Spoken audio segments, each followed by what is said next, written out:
First, insert 4 channel nuts with extended threads facing away from slotted hole in rail.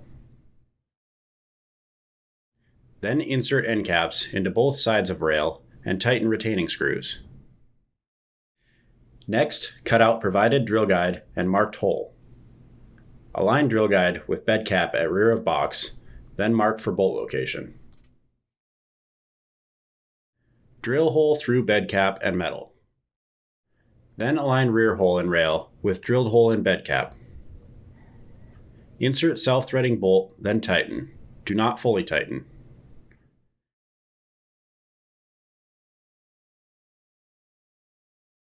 Ensure rail is parallel with inside edge of bed cap.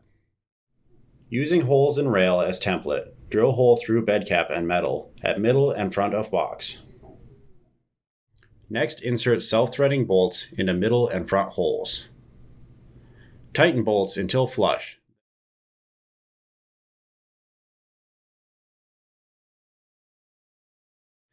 Then torque bolts to 85 inch-pounds. Secure each self-threading bolt with lock washer and nut. Hold bolt at top and torque nuts to 85 inch-pounds. Repeat steps on opposite side. For remaining truck rack installation, refer to standard instructions.